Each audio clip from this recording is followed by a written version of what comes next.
I got a good one for you today.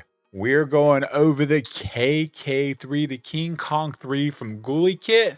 And well, let me go ahead and tell you right now, there are a lot of things I hate about this controller. But before we talk about all those things, I want to talk about some good things on the controller too, because there are a few of them. So let's hop into the video, do the overhead shot. Let's get into it. All right, guys, to cut down on the unboxing portion of this video, this is everything that comes in the box. You get this little holographed sticker. I put, the light was messing with it, so I moved it.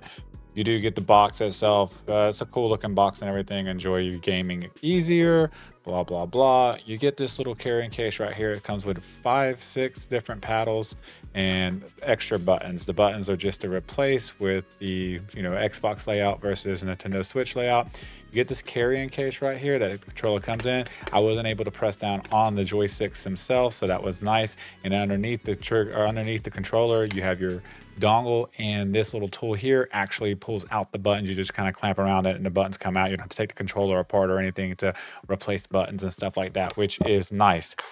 You get a nice little, really flat looking cable, USB-C to type A, so you can kind of hide the cable if you want to, or cable management. It's not, nylon or anything like that. It's just regular rubber there. And then you just get some paperwork right here. Social media accounts, a user guide manual, which is a nice user guide manual, I will admit. It's got coloring and everything else, and it kind of tells you everything you need to do with the controller. And then you just kind of get them trying to sell more stuff to you pretty much. So there you have it. Moving on. I almost forgot to mention the caps. They do come with these extra caps right here. You just kind of put them on. I didn't even play with them while testing the controller. I'm actually recording this part over just because it was way too long. But these just slide over your caps. Cool, I guess. I would have much rather had actual joysticks themselves, high risers and stuff like that to be able to interchange, being a pro controller. But in any case, they send them.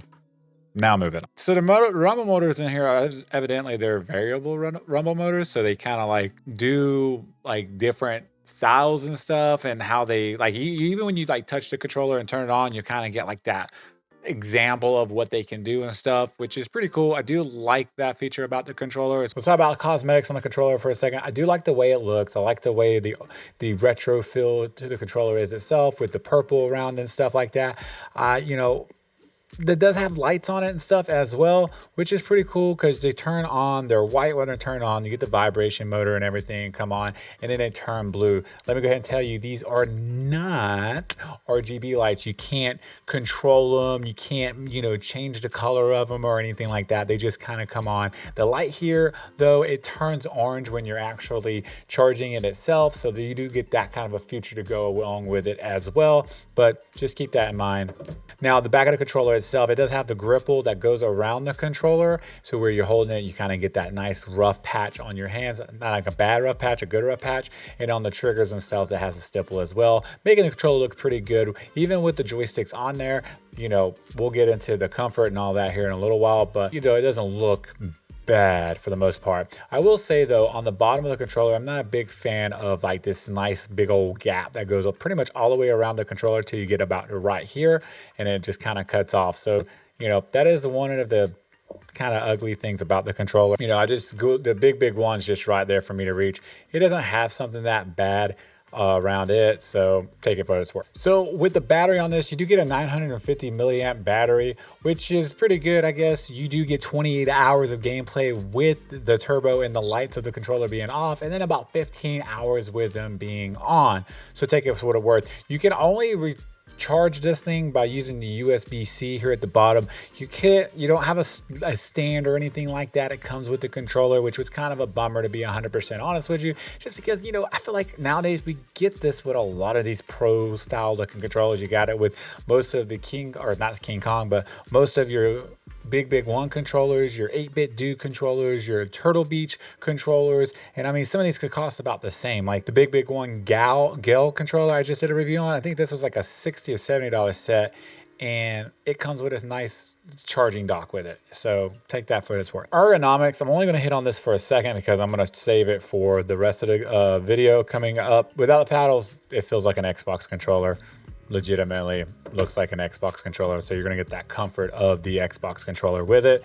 But with the paddles, it's a completely different story. We'll talk about that later. Moving on. So compatibility with the controller itself, you are going to get it for like Android, Apple, Switch, Soft, all that stuff. Anything you can pretty much connect it to Bluetooth as well. So let's talk about the thumbsticks on the controller for a second here. You do get the Hall effect thumbsticks on the controller themselves. Yeah, you know, they're fun. There's nothing wrong with them or anything, I don't feel like. You get the somewhat, I call now somewhat anti-friction rings. So not anti-friction rings, because anti-friction rings means there's no friction period on the controller, but majority of the controllers I touch that have anti-friction rings on them have somewhat of a friction on one of the sticks or both of the sticks in a certain spot. No exception here. The bottom right stick, I was getting a little bit of friction. Not a lot, not like it was really bad or anything like that, but I was getting it. Actually kind of gone away, huh? Now I'm playing with the controller a little bit more and stuff. To be 100% honest with you, I feel like the friction rings are actually working pretty well. When I first got the controller out and started playing with it, there was definitely a little bit of a rough patch on the controller itself, but it's actually not that way anymore. So I don't know if I just kind of worked it in or whatnot. You know, I don't see a whole lot of like anything damaged on the joysticks themselves to kind of make me wonder if I rubbed past something. Maybe there was just like a little bit of a rough patch on the actual clear coat or something like that on the anti-friction ring. But you know, I stand corrected on that. I'll eat crow where I need to. Anti-friction rings on this controller are actually decent. Majority of the controllers are still somewhat anti-friction rings. Moving on. But one of the things that, you know, they talked about with this controller, I'm backing up here a little bit just so you can see me a little bit better, is he kind of wants you to go into the gamepad tester and actually test this out. And I was like, I was going to do that anyways, but yeah, we definitely going to do that. And when you talking trash telling us we need to go in there and do it, it better be perfecto. And man, I did not disappoint in the circularity department. I had a perfect 0 out of the box. Now I will, again, I'm gonna throw it up here for you all to see. Fly Diggity told me this is like, they pretty much just told me it was a sales gimmick that you can set this up before they ship it and manufacture these controllers to make it say 0, you know, and they're even going to be adding this feature to their link or into their app later on where you have control of the circularity percentage and all that. You know, for now, the controller has 0, so I'm pretty happy with it. Now the center of the circle, like the center, the dead center of the controller, when I checked the stick drift and all that, they weren't perfect, to be 100% honest with you. They were just off center a little bit. Not enough to notice anything. You're not going to notice it in game or anything, and it shouldn't get any worse. But I'm going to be real, you know, I had 0 on the circularity. I should have had 0 on the stick drift too, or the center of the stick. It should have been at 0.00002. I would have been much happier to see that, but those numbers weren't there. Don't be trying to get us to go in there and check it out now if you can't, you know, keep up your end of the bargain and give us great numbers like I thought I was going to get, to be 100% honest with you. But in any case, you're not going to stick drift or anything like that. I'm just nitpicking there. Moving on. While we're talking about stick drift and everything else and the controller and everything, control freaks, let's talk about those just for a split second. These are Xbox control freaks and these fit. You can actually take the caps off the controller like so and then put the control freak on the controller itself. I'm going to recommend doing this just so that you're not pushing down on the sensors in the controllers themselves, and they're just, you know, they're going to be good. These are, again, these are the Xbox controllers and they fit just perfectly fine. Latency on the controller with it being wireless with the dongle is 1,000 hertz, which means you're getting a 1 millisecond of pull time out of the box, out of the controller, which is fan-freaking-tastic. Wired, you're getting the same, but a little bit more inconsistent. Yeah, you heard me right. Let me repeat that. The wireless is more consistent than the wired. We're there, wireless speaking. We're there. We're finally gotten to the point where wireless is getting better than wired, which is crazy to think about. But that's exactly what I got multiple times testing this controller.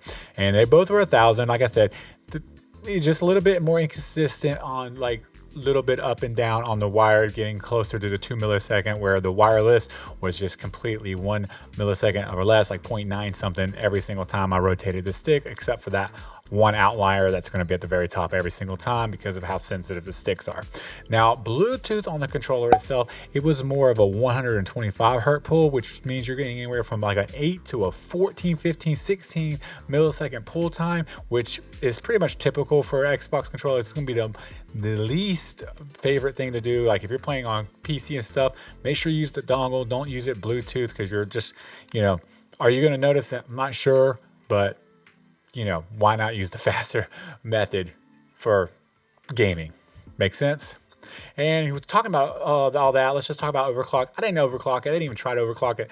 The Bluetooth or the dongle and the controller itself are already at 1,000. And I just know Bluetooth is not going to overclock. So, all right, so we're just going to talk about the bumpers and the triggers real quick. The bumpers are just normal bumpers. There's nothing special about them. They feel okay. They're pretty quiet in my personal opinion when you're pressing them and stuff. And they actuate all the way over here at the end, or all the way across. Anywhere you press it, you're gonna get actuation, so they're not bad at all.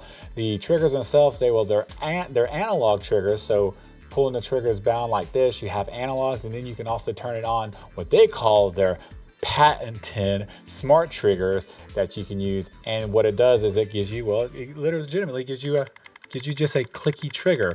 What I don't like about it though is, you know, turning these on, I feel like they should start actuating right here, maybe. Like that, that's not an actuation. I'm not getting actuation right there. It doesn't actuate until I get all the way here. So if I release it, watch how far it goes out. That, in my personal opinion, is a lot of traveling distance to have a button actuate when it's supposed to be like instantaneously, in my personal opinion anyways. Let me know in the comments below what you think.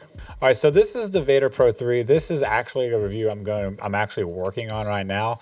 This kind of got pushed to the front because it just came out and everything, and everybody's probably already seen this review, but I just want to show you the difference between them. So you have both of them right here. Let me see if I can get a close up to you.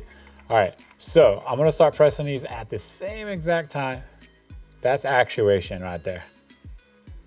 That's actuation right there.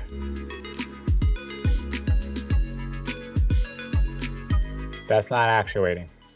I'm not getting actuation on that. Every single time I'm getting actuation. Do you see what I mean by the difference between the two triggers? The triggers on the Vader Pro 3 are actually really, really good in my personal opinion, the way they just press and stuff. Definitely happy with that. A lot of things I'm actually happy about this controller about. We'll get to that when we do that review. Not very big fan of the triggers and the clickiness and stuff on this controller. They could have done a way better job of the triggers on here. I'm starting to get ahead of myself. So I can get to the end. As you can tell, there's some things I don't like about this controller. We're getting there. I promise you, you want to stick around for all this. All right, so the controller itself does have like a macro mode on it or whatever. And pretty much what you'll do is you'll enter into the mode itself, and then it legitimately will record up to like 10 minutes of gameplay of what you're doing with buttons and stuff. And you'll be good to go. You can set the controller down and pretty much let the game play itself. So if you're into farming and stuff like that, that's gonna be perfect for those types of situations. Only if it could play Call of Duty and get us a 1.0 or better in a KD. Yeah, totally just gave myself away. I'm absolutely trash at the new game. Any pointers below? Be much appreciated. Moving on. The controller does have the gyro on it as well, but you know, that's kind of be expected. You can use this. It's something I don't typically mess with or anything like that because I just don't play with it. If I get enough comments and stuff, people starting to ask about that, I'll start introducing that more and more into the reviews and stuff. But for now, just know it is there and it works. So software on the controller itself, you don't actually have to download any kind of software to the controller, maybe like some updates or, you know, firmware or something like that for the future, but there's no app for the controller itself. Everything is legitimately done on the controller. I'm not mad at that, actually. I think a lot of people don't have PCs. They don't buy this for the PC maybe, and they just don't want to deal with PC. I don't know what the case may be, but you can do everything on the controller itself. I'll be releasing a video sometime in the late future, more than likely, to be honest with you, on how to use everything, how to set everything up, how to recalibrate sticks, how to recalibrate triggers, all that good stuff. I plan on doing a video on. I do that with most of my controllers now. If I've missed a few, which I have, let me know what video you're looking forward to the most, and maybe I'll hit that video up first. If it's this one or the Turtle Beach Stealth, or even one of the, I think of the big one, Gale. I haven't done that one yet. I might have. I can't even remember it. But anyways, let me know in the comments below. And while you're down there, hit the like button. help me out with the algorithm on YouTube. Moving on. So the warranty on the controller is simply like a 1 year. I can't really find anything online about it or anything. You know, if you get it through Amazon, you know, you got the 30-day money back guarantee and all that. These are supposed to be a year, typically, rule of thumb. Let's talk about things I don't like about this controller. Things that drive me absolutely crazy in 2024 on controllers, and why this company has a lot of explaining to do, I feel like, to their consumers, and I'm calling them out on it on this channel. Let's talk about it. All right, so one of the things I don't like about this controller is definitely gonna be the D-pad. I just don't like the way it feels and stuff. The way it rolls off just feels bad in my personal opinion. The D-pad just moves back and forth so much that it just, you know, I don't like it. Like for an $80 controller, I felt like the D-pad would be much better. My favorite D-pad on the market right now, just in case you're wondering, is going to be the Fly Diggity's Vader and their Direwolf 2 controllers. I just love the way they put this on a dome and how they set it up on the controller, where you just, the way it moves and stuff, just honestly one of my favorite D-pads I've probably ever touched. And that's even over 8-bit, dude, if I'm being 100% honest. But yeah, I don't like the D-pad at all. I think that it's kind of icky, and I wouldn't like to play with it. Like legitimately, I wouldn't. You want to use this controller for fighting games and stuff like that. Let's talk about the back paddles on this controller for a second here. I absolutely hate them. I hate you! I don't like them at all. I think that they're just trash, ergonomically speaking. Look how far these things are away from the controller at the bottom right here. I mean, I can almost fit my finger in there. There's so much gap right there, and it makes it uncomfortable when I'm playing. I'll be 100% honest. After about 3 or 4 hours of gameplay, I finally started getting used to it. But I'm legitimately just kind of holding my controller like this and just kind of resting my controller, my fingers there. I'm not gripping the controller like I like to do, so I can actuate the buttons, because that doesn't feel good, because when I grip it, it cuts into my finger right there. The paddle does, and it's just very, very uncomfortable. I will say, if you want to take all 4 of these paddles off and put these on like so, and just have those on over all 4 paddles. So you know, we could have probably did something a little bit better there to make it, you know, I'd be 100%. I'm over here testing stuff on camera with y'all right now. Like, that's crazy. Yeah, you know what? I actually don't mind this method if you buy this controller. Testing it out here on screen for y'all. Okay, so I put these buttons down here at the bottom, G2, G4, even though they called to be up top. But I put the normal ones up top. You could probably even get away with putting the longer ones up top too. They all fit. It's not like they're not going to fit or anything. There's no like right or wrong way, unless you're going to use the 4 paddles, and then the 4 paddles call for a specific way to be used. But with this setup, I can rest my fingers here, right? My middle finger is right here, and then just kind of rock my fingers back or just move back and forth to hit and actuate the buttons. So if I were to play this controller again, I'll probably put some game time in on this just to kind of see, and I might jump in here near the end right here and kind of tell you what I thought about it. But I would assume that this would be a little bit better of ergonomically and just feels better in my personal opinion playing like it. So I am going to do some testing right now, and well, right now you're going to see what the results were. Tested it out for a little while and stuff, played with it. I will say it felt a little bit better having the buttons like I set them up, right, as you saw there. And, well, felt better, but I'm still not happy with it, to be 100% honest with you.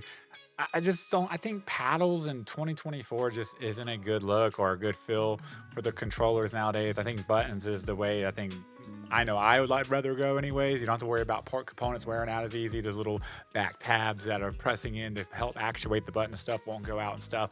But you can also, doing a little bit more research, they kind of advertise you can set these paddle ups in any kind of way you want. So I am being biased in my opinion, just because I don't like them personally. Not to say you don't like them, so take it for what it's worth. So everything I talk trash about from here on out is just how I technically feel about the paddles on the controller, because I just don't think they should be on there.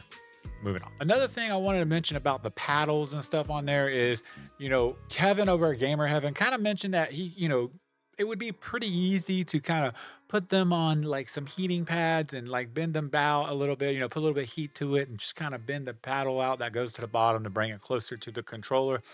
My thought process on that is I just spent $80 on a controller. If I'm not modding it to look sweet, I have to mod it for comfort right out of the box.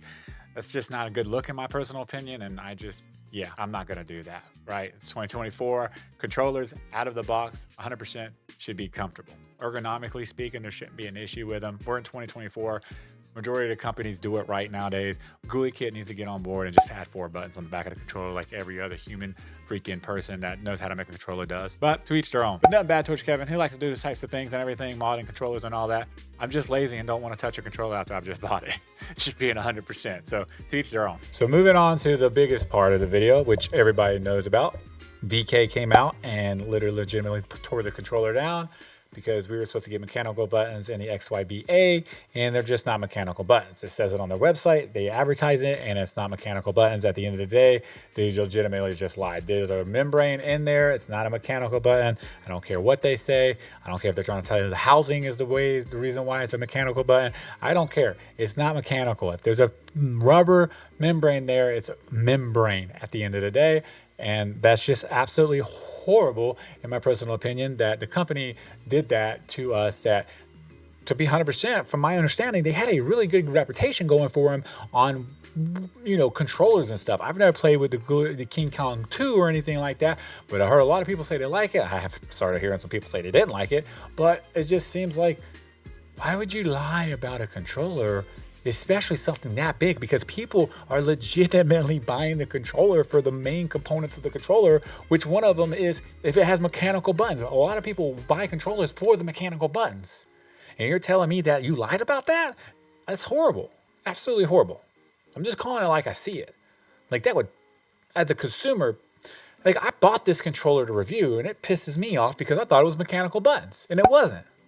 So I think Gulikit owes legitimately everybody an explanation on this, and not to stay quiet on it and legitimately put a statement out on why they lied about it. I think that the gamers deserve an explanation, especially since we've been waiting for this controller to drop. We've legitimately been talking about this controller coming out. Lots of people were excited about this controller coming out, and then you do go and do that. The controller's not that good in my personal opinion anyways, and then you lie about your controller, which is just horrible. So any case, moving on. Let's wrap this thing up. Let me tell you my thoughts on whether you, the consumer, should be buying this controller or not. If it was me, this is typically how I do this, right? I look at the controller based on me at the end of the day. And if I was a normal consumer, if I'm a consumer and I wasn't a reviewer and all that jazz, would I buy this controller? Absolutely not. I'm just gonna be 100% real. There are a few good things on this controller, but a lot of bad, and there's no way I would recommend this controller. Not by any stretch of the imagination. When the dpad is bad, when the XYBA completely lied to us about, and the back paddles are pretty much unusable in my personal opinion for the most part. I mean, I kind of got used to them after a while, but it's 2024 and ergonomically speaking, they weren't very comfortable. That's majority of the controller you buy it for. You're not buying a controller for the shape of it and just the joysticks alone. You're buying it for the D-pad. You're buying it for the XYB button. You're buying it for the back paddles. This is a pro controller after all. And yet 3 out of 4, 5 major components aren't that good. And not to mention, I wasn't that big a fan of the triggers, even though they were the mechanical triggers with the clickiness and all that to it. It just didn't feel that good to me, not like the Vader Pro 3 at the end of the day. So you take all that for what it's worth. You're asking my personal opinion. I'm letting you know I wouldn't buy the controller. I'm going to keep the controller because I'm going to probably do another video on it, because there's some people out there who are going to buy this controller and be like, hey, I need to know how to use it. So make sure you've been looking out for that video whenever it finally drops. And I'll see you guys in the next video. Let me know in the comments below, do you agree with your boy? If so, let me know why. See you guys in the next video. Peace.